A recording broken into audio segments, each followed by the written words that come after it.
Haunting Adeline, chapter 27, the manipulator. আমি ঠিক গভীর ঘুমে তলিয়ে আছি। ঠিক তখনই দরজার কড়কড় শব্দে শরীর কেঁপে ওঠে। দরজার দিকে তাকাই, সেটা শক্ত করে বন্ধ। কপাল কুঁচকে যায় বিভ্রান্তিতে। যখন নিজেকে বুঝিয়ে দিচ্ছিলাম যে আমি ভুল শুনেছি, ঠিক তখন চোখের কোণ দিয়ে দেখি এক টুকরো নড়াচড়া। একটা তীক্ষ্ণ নিঃশ্বাস ফেলে ঘুরে তাকাই, দেখি জেড আমার বারান্দার দরজার বাইরে দাঁড়িয়ে আছে। চেরির লাল আগুন চাঁদের আলোয় স্পষ্ট জ্বলছে। ঘুম পুরো উড়ে যায়। আমি উঠে বসে তীক্ষ্ণ দৃষ্টিতে তাকাই। কতক্ষণ ধরে এখানে দাঁড়িয়ে আছো তুমি, ক্রিপ? আমি ঠান্ডা গলায় বলি। যে দরজাগুলো পুরোপুরি খুলে দেয়। মুখ থেকে ধোঁয়া বেরিয়ে আসে। অনেকক্ষণ, সে সমান স্বরে উত্তর দেয়।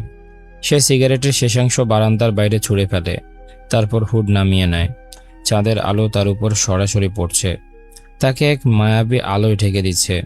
এত অন্ধকার একজন মানুষ আলোয় এত উজ্জ্বল হয়, এ যেন বিরোধী সত্য। অযথা ময়লা ফেলো না। তুমি যখন জানো না আমি কাছে আছি, তখন তুমি অনেক বেশি শান্ত, সে মৃদু স্বরে বলে। ভেতরে চলে এসে দরজাগুলো বন্ধ করে দেয়। আমি চোখ ছোট করে তার মুখ স্পষ্ট দেখতে চেষ্টা করি। কিছু একটা অস্বাভাবিক। সে তার চিরাচরিত ব্যঙ্গাত্মক অহংকারী রূপে নেই। কয়েক রাত আগে সে এখানে ছিল, আমাকে আরও কিছু প্রশিক্ষণ দিচ্ছিল। আমি ওর শেখানো কয়েকটা মুভ শিখে ফেলেছি ভালোভাবে। আমি শিগগিরই একদম ব্যাডেস হয়ে যাব। তোমার কি হয়েছে? আমি বলি, যদিও স্বরে তেজ নেই, যেন আজ সত্যি ওর জন্য উদ্বেগ বোধ করছি। আমি কপালে হাত দিয়ে দেখি জ্বর হলো কিনা। হয়তো অসুস্থ হয়ে ভুল ভাবছি। সে ছায়া থেকে বেরিয়ে এসে কাছে আসে। আমার শরীর শক্ত হয়ে যায় যখন সে বিছানার ধারে এসে বসে। তার পেশিগুলো প্রায় জামার নিচে টান টান হয়ে থাকে। মনে হয় সে ইচ্ছে করেই 2 সাইজ ছোট জামা কেনে। কিন্তু আজ তার দেহ আরও বেশি শক্ত, গলা আর কাঁধের পেশি টান টান হয়ে আছে। আজ একটু ক্লান্ত, সে নিচু গলায় বলে। আমি আরও চিন্তিত হয়ে যাই। জেডের এই দিকটা দেখতে ভালো লাগছে না। আসলে এটা আমাকে যতটা প্রভাবিত করছে, সেটা সহ্য করাও কঠিন। মনে মনে যুদ্ধ চলতে থাকে। তাকে বের করে দেই, নাকি আজ তার অদ্ভুত আচরণের মধ্যে হাত বাড়িয়ে দেখায় যে আমি হয়তো যত্ন নিতে চাই তার মাথা ঘোরে, হাড়ে টনটন শব্দ হয়। সেই বিকট শব্দে আমি কেঁপে উঠি। তোমার শরীরে অনেক টেনশন জমে আছে, বুঝলে তো? আমি বিব্রত গলায় বলি। নিজের কথায় নিজেই ক্রিঞ্জ করি। সে হেসে ফেলে, কিন্তু সেই হাসিতে কোনো উষ্ণতা নেই। দীর্ঘ শ্বাস পেলে আমি চাদর সরিয়ে দেই। অনিচ্ছা সত্ত্বেও আমি জেডের পেছনে এসে হাঁটু গেড়ে বসি। তার দেহ শক্ত হয়ে যায়। জেডের আমাকে নিয়ে সতর্কতা দেখে আমার বুকটা কেমন যেন হয়। এটা খুলে দাও, আমি নরম গলায় বলি। তার হুডির কাপড় ধরে টেনে। সে মুখ ঘুরিয়ে পাশে তাকায়। খুব কম মানুষের পাশের মুখায়ব সুন্দর হয়, কিন্তু জেড সব দিক থেকেই সুন্দর। কেন? তার স্বর ঠান্ডা। আমি রেগে গিয়ে কিছু বলতে যাচ্ছিলাম, কিন্তু থেমে যাই। আজ রাগ দেখানোর দিন নয়। আজ তাকে বুঝতে দেওয়া দরকার যে আমি আছি তার পাশে। আমার জন্য সুবিধা হবে, আমি মৃদু গলায় বলি। সে কিছু বলতে যাচ্ছিল, কিন্তু থেমে যায়। শেষে সে হুডি খুলে ফেলে। সাথে সাদা টি শার্টটাও খানিকটা উঠে যায়। এক ঝলক জটিল উল্কির আভাস দেখি। তারপর টি শার্ট নেমে আসে। সে কিছু বলে না, হাঁটুতে কনুই রেখে বসে থাকে। আমি শ্বাস ছেড়ে তার কাঁধে আঙ্গুল দিয়ে চাপ দিতে শুরু করি। মনে হচ্ছে পাথরে আঘাত করছি। হায় ঈশ্বর, আমি ফিসফিস করি, চাপ বাড়াই। তার মুখ থেকে গভীর একটা গোঙানি বের হয়। সে মাথা নিচু করে ফেলে। কিছুক্ষণ আমরা কিছু বলি না। আমার হাত ব্যথা করে, তবুও আমি থামি না। ধীরে ধীরে সে শান্ত হতে থাকে। পেশিগুলো আলগা হয়। বলো, আমি ফিসফিস করে বলি। এক ভয়ঙ্কর ঘাট মুচড়ে দেই। তার বুকের গভীর থেকে গোঙানি বেরিয়ে আসে। সে সাথে সাথে কিছু বলে না। আমি ওর ভেতরের লড়াই টের পাই। আজ আমি এক ছোট মেয়েকে হারিয়েছি, সে স্বীকার করে, গলা কর্কশ, অসামঞ্জস্যপূর্ণ। আমি ঢোক গিলে ফেলি। বুকের ভেতর ব্যথা বিঁধে যায়। আমি চুপ করে থাকি, তাকে সময় দেই। সে খুব ভীত ছিল, থামছিল না, চিৎকার করা। আমি তখনও বিল্ডিংয়ে ঢুকিনি। বাইরে থেকে গুলির শব্দ শুনি। সে থামে, নিজেকে সামলানোর জন্য। আমি তাদের কথোপকথন শুনছিলাম। মেয়েটি লড়াই করছিল, থামছিল না। যতই তারা মৃত্যুর ভয় দেখাক, সে লড়াই করছিল। তার মুঠো শক্ত হয়ে আসে। আবার তার শরীরের প্রতিটি পেশি শক্ত হয়ে যায়। আমি চোখ বন্ধ করে নেই, জানি কি করতে হবে, না হলে আমি নিজেকে ঘৃণা করতাম। দীর্ঘ শ্বাস ছেড়ে আমি বসে পড়ি এবং তাকে কোয়ালার মতো জড়িয়ে ধরি। হাত পা দিয়ে তাকে ধরে রাখি, মাথা রাখি তার পিঠে। সে নড়ে না। তার মানে ধ্বংসস্তূপের মধ্যে দাঁড়িয়ে থাকা পাথরের স্তম্ভের মতো স্থির থাকে সে। মৃত্যু তার জীবনের সবচেয়ে খারাপ বিষয় নয়। এটা সবচেয়ে খারাপ হয়েছে তোমার জন্য, তার পরিবারের জন্য। আমি ফিসফিস করি। দেখি তার মাথা নড়ে। সে চোখে চোখ রাখতে চায়, কিন্তু আমি তাকাই না। যে জীবন তাকে বাঁচতে হতো সেটা মৃত্যুর চেয়েও ভয়াবহ হতো। তুমি বলতে চাইছো তার মরে যাওয়া ভালো হয়েছে? তার স্বর ঠান্ডা। না, তা বলছি না। আমি বলি, তাকে আরো শক্ত করে ধরি। তার জীবন থেকে তাকে ছিনিয়ে নেওয়া, তার পরিবার বন্ধুবান্ধব থেকে দূরে নিয়ে যাওয়া, সেই নরকসম পরিস্থিতিতে ফেলে রাখা, সেটাই সবচেয়ে খারাপ। কিন্তু মৃত্যু নয়, জেড। মেয়েটি লড়াই করছিল নিজের মতো করে। তার জীবন কেড়ে নেওয়ার অধিকার ছিল না কারো, কিন্তু তারা তা করেছে। আমি চাই তারা তার শাস্তি পাক। কিন্তু যা হয়েছে, তারপরে অন্তত এখন সে শান্তিতে আছে। সে চুপ করে থাকে। আমি বুঝতে পারি না সে ভালো বোধ করছে নাকি খারাপ, কিন্তু আমি আমার বিশ্বাসের কথা বলেছি। কখনো কখনো মানুষ সে ট্রমার মধ্যে বেঁচে থাকার জন্য তৈরি নয়। তারা ভেঙে যায়, প্রতিদিন মৃত্যুর সাথে লড়াই করে। আমি বিশ্বাস করি সে বেঁচে থাকলে আবার সুখ খুঁজে পেত। আমরা সবাই পারি, কিন্তু কিছু অদৃশ্য শক্তি সেই সুযোগ কেড়ে নেয়। হয়তো তার সুখ খুঁজে নেওয়ার জায়গা জীবনে নয়, মৃত্যুর পর। আমি জেডকে ছেড়ে দেই, সরে আসি। তার মাথা নেমে যায়। সে হতাশ দেখায়। সে দাঁড়ায়, দরজার দিকে এগোয়, কিন্তু 2 পা এগোনোর আগে আমি তার হাত ধরে টেনে ফিরিয়ে আনি। সে চুপ করে, বিভ্রান্ত চোখে তাকায়। আমি তোমাকে ঘৃণা করি, আমি ফিসফিস করি। মিথ্যার তিক্ত স্বাদ মুখে লেগে থাকে। কিন্তু আজ আমি চাই তুমি আমার পাশে শুয়ে থাকো, জেড। আমি চাদর সরিয়ে ইশারা করি। তাকানোর শক্তি হারিয়ে ফেলি যখন সে জুতো খুলে পাশে এসে শোয়। সে চাদরের ওপরে থাকে। তাতে আমার অল্প অস্বস্তি হয়। আমি নার্ভাস বোধ করি। এখন পর্যন্ত জেডের সঙ্গে যা কিছু হয়েছে সবই জোর করে হয়েছিল। আজ আমি চাইছি সে এখানে থাকুক, কিন্তু এখন আমি জানি না কি করব। তুমি বারান্দায় কি করছিলে? হঠাৎ ব্লার করে ফেলি। সে হেসে ফেলে, আমাকে মুখ ঘুরিয়ে তাকাতে বলে। আমি শক্ত হয়ে পাশ ফিরে শুই। তার তীব্র উপস্থিতিতে শ্বাস আটকে আসে। তোমাকে দেখতে চেয়েছিলাম, সে স্বীকার করে। তারপর হালকা মজা করে যোগ করে, শান্তিতে। আমি নাক ছিটকাই। ও, তোমার এই স্টক করা তাণ্ডবে ব্যাঘাত ঘটানোর জন্য দুঃখিত। পরের পোজ দিয়ে নেব। সে হেসে ফেলে, কিন্তু সে হাসি তার চোখে পৌঁছায় না। তাহলে ভালোই হবে, সে মৃদু স্বরে বলে। তার চোখ আমার শরীরের রেখাগুলো অনুসরণ করে, যেন সেগুলো পবিত্র কোনো শাস্ত্র। আর সে এক পাপী, যে ঈশ্বরের প্রমাণ খুঁজছে। তুমি আমার থেকে দূরে থাকতে চাও, আবার কাছে থাকতে চাও। এটা তো একদম বিয়ের মতো। আমি ঠান্ডা স্বরে বলি। হবে হয়তো। স্বাভাবিকভাবে এর বিরোধিতা করার ইচ্ছে হয়, মনের মধ্যে করিও। কিন্তু আজ রাতে আমি কিছু বলি না। আমি শব্দগুলো গিলে ফেলি, তাকে স্বপ্ন দেখার সুযোগ দেই। আমরা দুজন নীরব হয়ে যাই, কিন্তু সেই নীরবতার মধ্যে থাকে দুঃখ, অপরাধবোধ আর রাগের ভার। জেড সে আবেগগুলোর মধ্যে ডুবে যাচ্ছে, যেন একজন মৌমাছি পালকের মধ্যে হাত দিয়েছে। আমি সেই আবেগে হুল খাচ্ছি, আর তার তাপে আমার ত্বক পুড়তে থাকে। আমাকে চুমু দাও, আমি ফিসফিস করি, যদি এতে আমাদের দুজনের বুকের জ্বালা কিছুটা হলেও কমে। সে স্থির হয়ে যায়, আর আমার সাহস হেলে পড়ে। তাই আমি নিজে এগিয়ে গিয়ে তার ঠোঁটে ঠোঁট রাখি। তার ঠোঁটের স্পর্শে আরেক রকম আগুন জ্বলে ওঠে। আমি সেই তাপে ডুবে যাই। সে আমাকে ফিরিয়ে চুমু দিতে দ্বিধা করে না, কিন্তু সেটা ধীরে। তাতে কোনো কমতি নেই, কিন্তু তার স্বাভাবিক তীব্রতা নেই। আর এই অভাব আমি কতটা মিস করছি সেটা বুঝতে পারি এখন। প্রায় অধীর হয়ে গিয়ে আমি তার নিচের ঠোঁটে হালকা কামড় দেই, তারপর সেটাকে মুখে টেনে নেই। তার হাত আমার কোমর আঁকড়ে ধরে। মুহূর্তের জন্য মনে হয় সে আমাকে দূরে ঠেলে দেবে, কিন্তু তারপর সে ভেঙে পড়ে। তার নিয়ন্ত্রণ গলে যায়, এবং অবশেষে শেষমেশ সে আমার ঠোঁটে হানা দেয়। আমার স্বাদ গ্রহণ করে, যেন আইসক্রিম চেটে খাচ্ছে। আমার হাত তার চুলে ঢুকে যায়, নরম চুলের বুননে হারিয়ে যায়। আর তার হাত আমার শরীরকে সেই সম্মান দেয়, চাদরের নিচে ঢুকে আমার বাঁকগুলো ছুঁয়ে যায়। তার জিভ আমার জিভের সাথে নাচতে থাকে, এক ধরনের উন্মত্ততা আর হাজারো দমিয়ে রাখা আবেগের ঝড় সৃষ্টি করে। চাদরটা আমার শরীরের ভারী আর দম বন্ধ করা লাগে। আমি যখন তা থেকে বের হওয়ার চেষ্টা করি, জেড আমাকে আরও আটকে ফেলে। আমি তার কাছ থেকে সরতে চেষ্টা করি, কিন্তু সে তাড়া করে আসে। তার ঠোঁটে থেকে মুক্তি অসম্ভব হয়ে ওঠে। আমাকে ছেড়ে দাও, আমি ফিসফিস করি তার দাঁতের কামড়ের ফাঁকে। অ্যাডি, আমরা এটা আর এগিয়ে নেব না, সে চূড়ান্ত স্বরে বলে। কেন? আমি নিঃশ্বাস ফেলে বলি, আর আমার যুক্তিবোধ আমাকে ধমকায়। আমি তো খুশি হওয়ার কথা, কারণ প্রথমবার যখন আমি তোমাকে স্পর্শ করব, তখন আমি চাই তুমি আমাকে পুরোটা পাও, অল্প কিছু নয়। সে শ্বাস নেয়। আমি এখন সম্পূর্ণ নই, আর আমি তোমাকে পূজা করতে পারি না যখন আমার চোখে সেই মেয়েটিকে দেখি। আমি হাত বাড়িয়ে তার দাগের উপর আঙ্গুল বুলিয়ে দেই। তার নিঃশ্বাস কেঁপে ওঠে। ঠিক আছে, আমি ফিসফিস করি। আমি বুঝতে পারি এখন সে কষ্টের মধ্যে আছে, আর আমি শুধু সাময়িক মনোযোগের উৎস। এটা আমাকে কষ্ট দেয় না, কারণ আমি জানি যে মেয়েটি তার মনে জায়গা করে নিয়েছে সে একটা ছোট মেয়ে।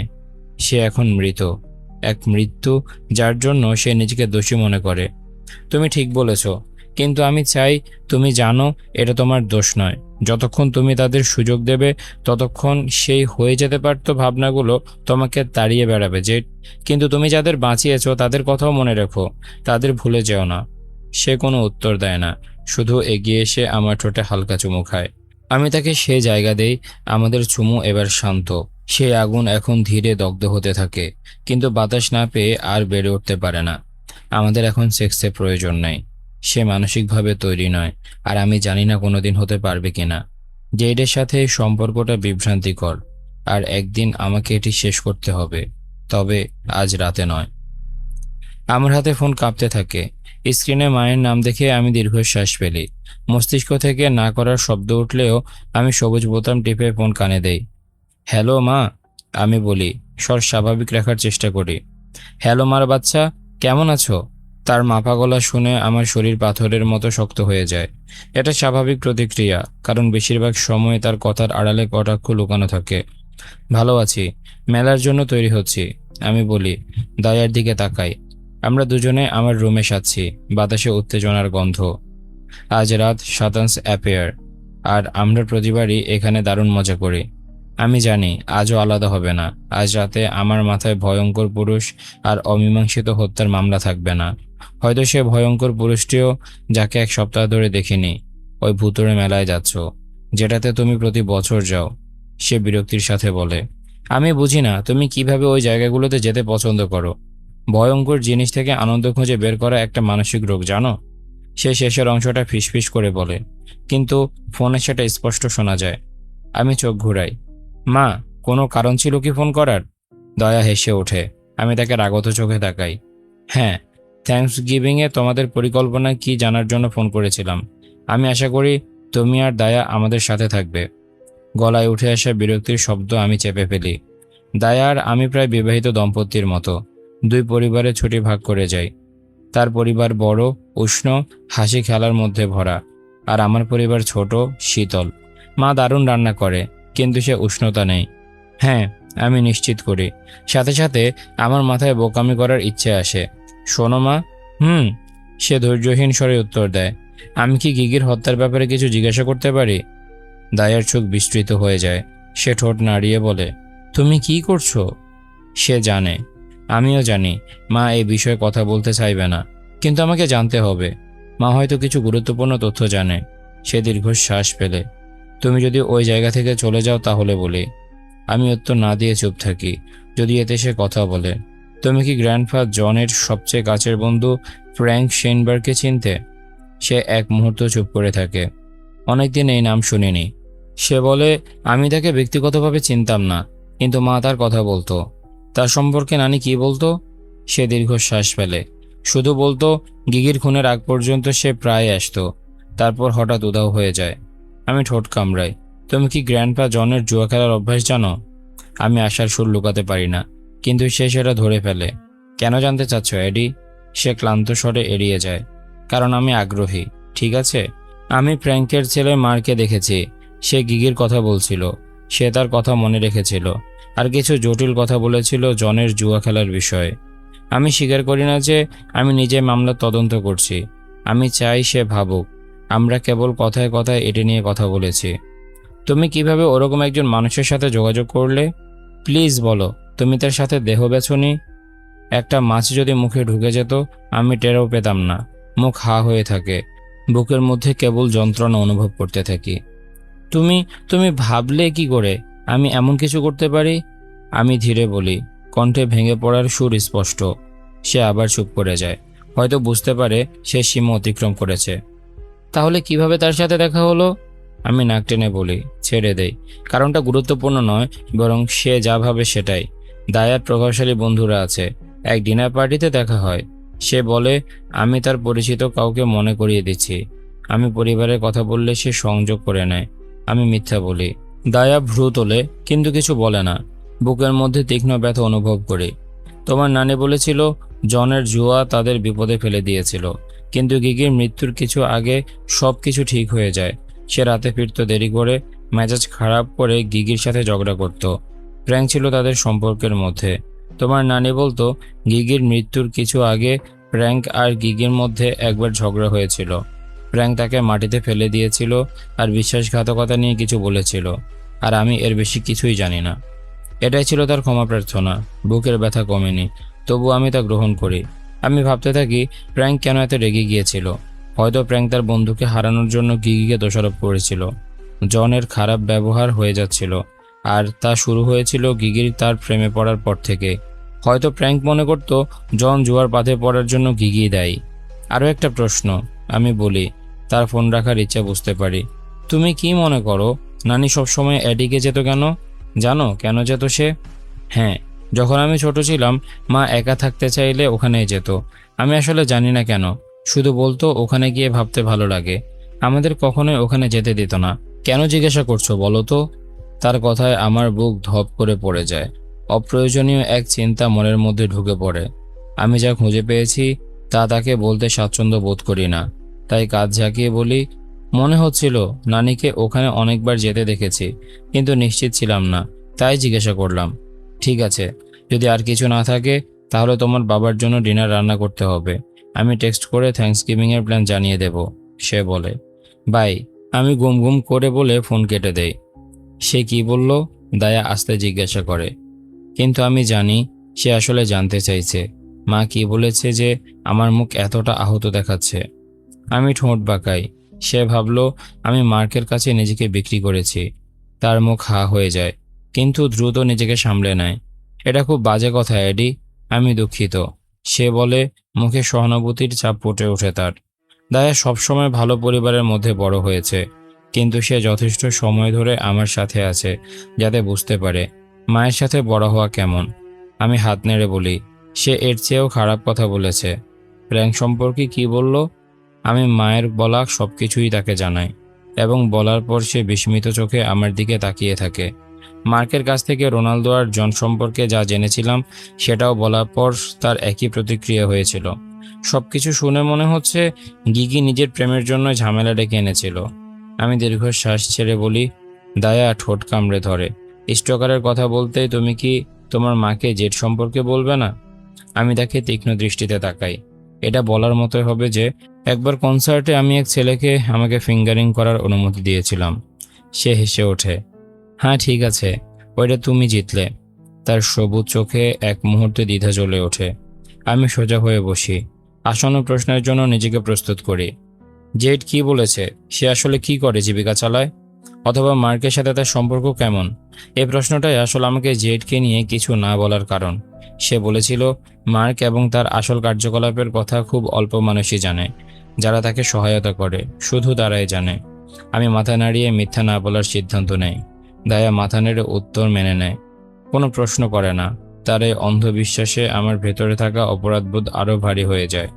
আমি তার চোখের সামনে মিথ্যা বলেছি, আর সে সেটা নিয়েই নিয়েছে। সে রামের একটা শর্ট গ্লাস হাতে নেয়। নাও, এটা খেয়ে নাও। হন্টেড কার্নিভালের আগে প্রিগ্রেমিং করাটা আইনসম্মত। আমি শর্টটি নিয়ে গিলে ফেলি। গ্লাস নামানোর পর মুখে হাসি ফিরে আসে।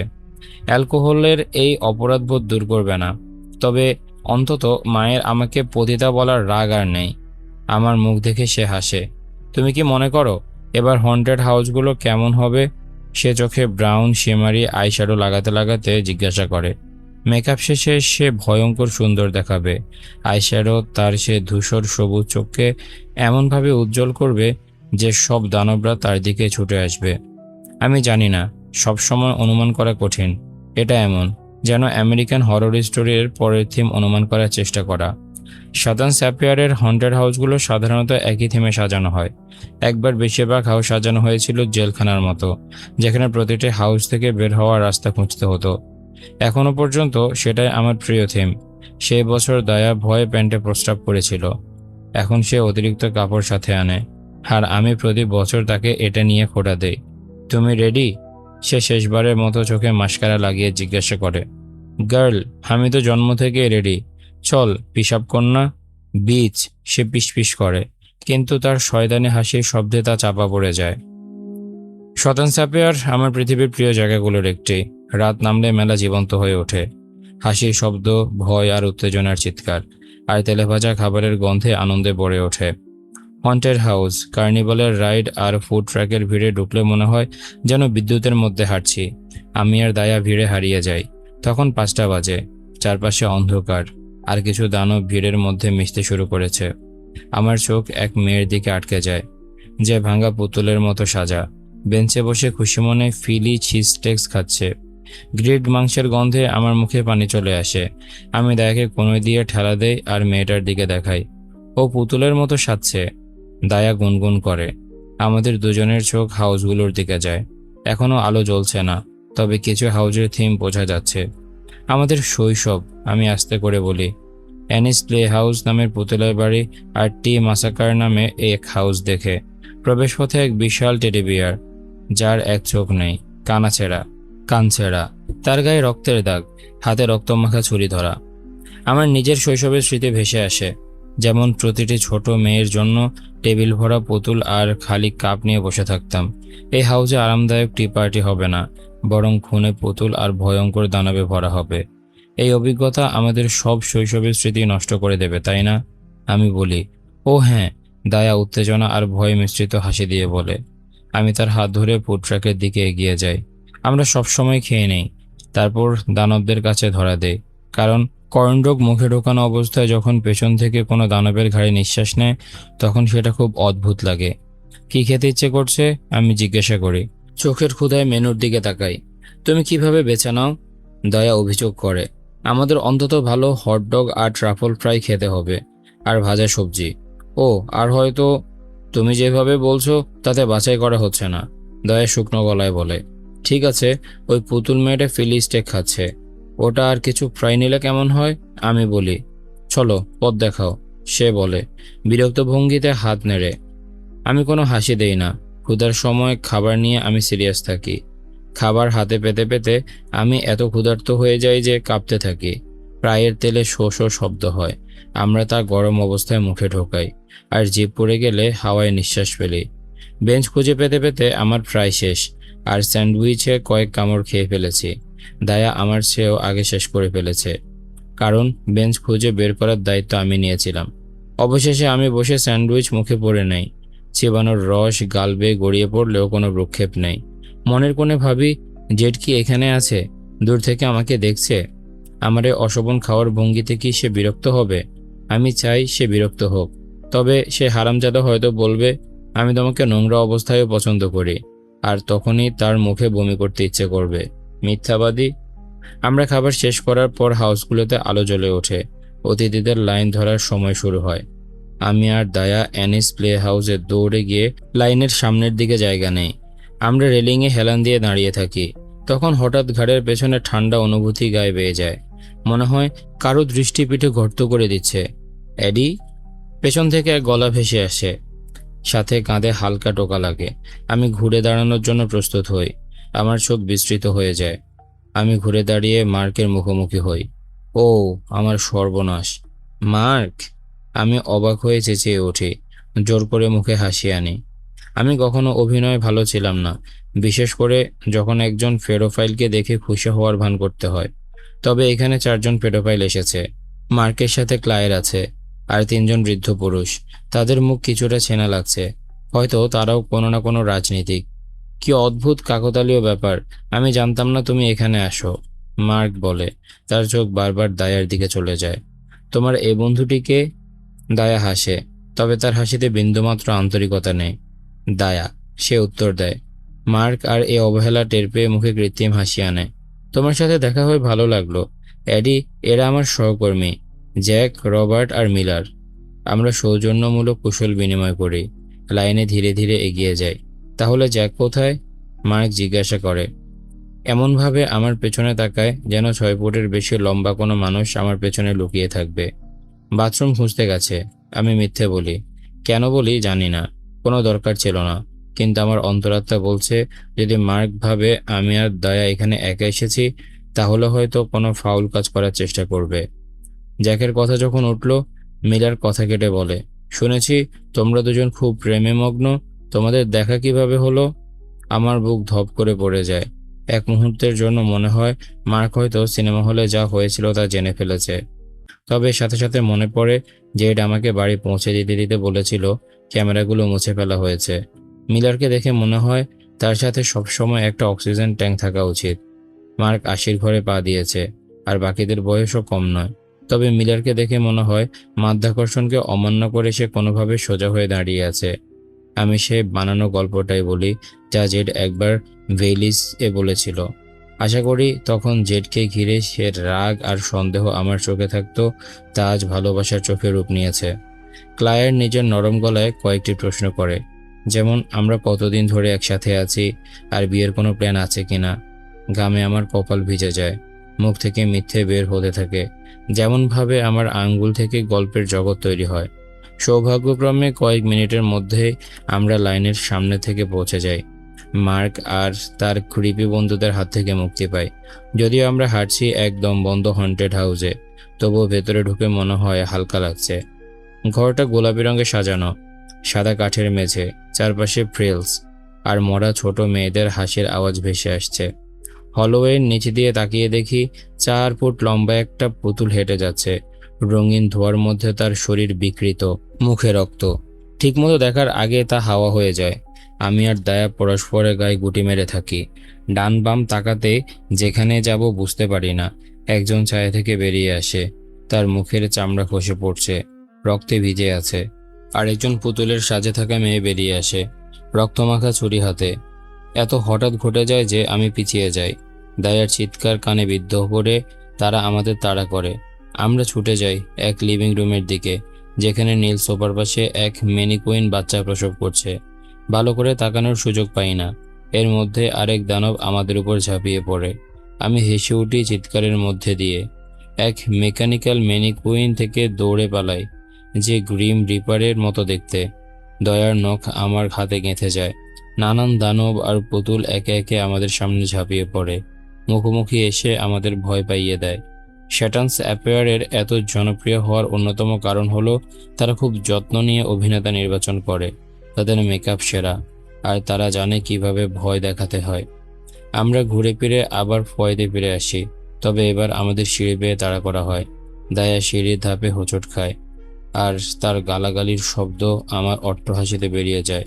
চল দূরে যা, সে হাসির মধ্যে চিৎকার করে। চোখে এখনো ভয়, তবু সে দৌড়ে সিঁড়ি বেয়ে উপরে উঠে পালানোর চেষ্টা করে। অবশেষে আমরা উপরে পৌঁছে যাই। হাঁপাতে হাঁপাতে হাসি আর ভয় একসাথে মিলে আমাদের মেঝেতে ফেলে দেয়। দানব আমাদের ছেড়ে দেয়। আমরা উঠে দাঁড়িয়ে হলওয়েলের দিকে তাকাই। ফ্ল্যাশিং স্টপ লাইট চোখ ধাঁধা লাগায়, ধোঁয়া চারপাশ অদৃশ্য হয়ে যায়।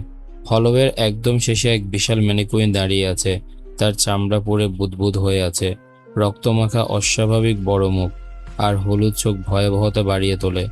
আমরা পাশের রুমে ঢুকে পড়ি, সেই দানবকে কাছ থেকে দূরে সরে যাই। ঘরটা দেখতে পুতুলের বেডরুমের মতো, গোলাপি আর সাদা রঙের সাজ, ছোটখাটে বিকৃত পুতুল ভর্তি, আর একপাশে রাখা আয়না, যাতে মনে হয় পেছনে কিছু দেখা যাবে। ঘরটা নির্দোষ দেখালেও স্টপ লাইট হঠাৎ হঠাৎ জ্বলে ওঠে। নীল, বেগুনি আর গোলাপি ধোঁয়া আমাদের চারপাশে ঘুরতে থাকে, আর পেছনে সঙ্গীত এক ভয়ঙ্কর পরিবেশ তৈরি করে। হঠাৎ বিছানার নিচ থেকে এক ভয়ঙ্কর পুতুল বেরিয়ে আসে, তার শরীর বাঁকানো, আর হামাগুড়ি দিয়ে আমাদের দিকে এগিয়ে আসে। আমি আর দায়া একসাথে চিৎকার করে উঠি, একে অপরের উপর পড়ে গিয়ে কোনোভাবে তার থেকে দূরে সরে যাই। আমরা অন্যদিকে দরজার দিকে দৌড়ে যাই, আরেকটি রুমে গিয়ে ঢুকি। পুরো হাউস পার হতে 10 মিনিটের মতো লেগে যায়। আমরা অ্যাড্রেনালিন ধীরে ধীরে নেমে আসে, তবুও প্রতিটি দানবের তাড়ার মধ্যে দিয়ে যেতে যেতে শরীরের ভেতরে অন্যরকম অনুভূতি জাগে। এই ভয় আর উত্তেজনা এক অদ্ভুত নেশা, যা আমি একা ঘরে ফিরে যাওয়া ছাড়া মেটাতে পারি না। সিঁড়ি বেয়ে নামার সময় দূর থেকে এক ক্ষীণ চিৎকার শুনি, মনে হয় কেউ জ্যাকফাল বলে ডাকছে, কিন্তু ভিড় আর চিৎকারের স্পষ্ট শুনতে পাই না। হাউস থেকে বেরিয়ে আসার পর আমরা গভীর শ্বাস নিয়ে ঠান্ডা বাতাস গলায় টেনে নেই। এই ঠান্ডা বাতাস ফুসফুসে এক স্বস্তির পরশ বুলিয়ে দেয়। তবে একটাই অসুবিধা, হাউজের ভেতরে প্রচণ্ড গরম হয়ে যায়। পরের কয়েক ঘন্টা আমরা হাউজের ফাঁকে ফাঁকে বিভিন্ন রাইডে দৌড়াদৌড়ি করি। অবিরাম অ্যাড্রিনালিনের সাথে অন্যরকম রোমাঞ্চ মিশিয়ে দেয় রাইডগুলো। বাতাসে ভেসে দ্রুত গতিতে ছুটে চলার অনুভূতি আমার কোনোদিন পুরনো হবে না। এই সময়গুলোতে মনে হয় কেউ আমাকে ধরতে পারবে না, কেউ আমাকে আঘাত করতে পারবে না, কেউ আমাকে ধরতে পারবে না। এখনকার দিনে এটাই একমাত্র সস্তা রোমাঞ্চ, যা আমাকে আমার নৈতিকতা আর মানসিক স্থিতি বিসর্জন না দিয়ে উপহার দেয়। ডায়েরি, 25 ফেব্রুয়ারি 1946। প্র্যাঙ্ক আমার সাথে সম্পর্কের ব্যাপারে কথা তুলেছিল। আমি অবশ্যই অস্বীকার করেছি, কিন্তু সে বিশ্বাস করেনি। সে জনের খুব ভালো বন্ধু ছিল, আর একসময় আমারও ভালো বন্ধু ছিল, কিন্তু এখন আর তেমন নেই। তার মেজাজ ছোট হয়ে গেছে, আর কখনো কখনো মনে হয় সে আমার দিকে তাকাতেই পারে না। সে আমাকে সে সম্পর্ক শেষ করতে বলেছে, কারণ সে বলেছে আমি সে মানুষটিকে কষ্ট দিচ্ছি যে আমাকে পৃথিবীতে সবচেয়ে বেশি ভালোবাসে। তার দিক থেকে জনের প্রতি তার এই আনুগত্য আমি বুঝতে পারি, কিন্তু তার আনুগত্য আমার কাছে কিছুই নয়। আমি তার কাছে কোনো ঋণী নই, আর সেই কারণেই আমি তাকে বলতে পারিনি যে আমি কখনো রোনালদোর সাথে দেখা করা বন্ধ করব না। তবে মনে হয় বলা লাগেনি, সে আমার মুখের দিকে তাকিয়ে বুঝে নিয়েছিল, আর এক মুহূর্তের জন্য সে প্রায় ভেঙে পড়ার মতো দেখাচ্ছিল। হয়তো আমি হলেও তাই হতাম, যদি আমার সেরা বন্ধু জনের মতো হয়ে যেত। আমার মনে হচ্ছে আমার ডিভোর্স নিতে হবে। এই ছিল আজকের চ্যাপ্টার। কেমন লেগেছে তোমাদের কমেন্ট করে জানাও। দেখা হচ্ছে পরের চ্যাপ্টারে। ততক্ষণ পর্যন্ত সবাই ভালো থাকো, সুস্থ থাকো। আজকের মতো আমি তারিফ এখানে বিদায় নিচ্ছি। টাটা।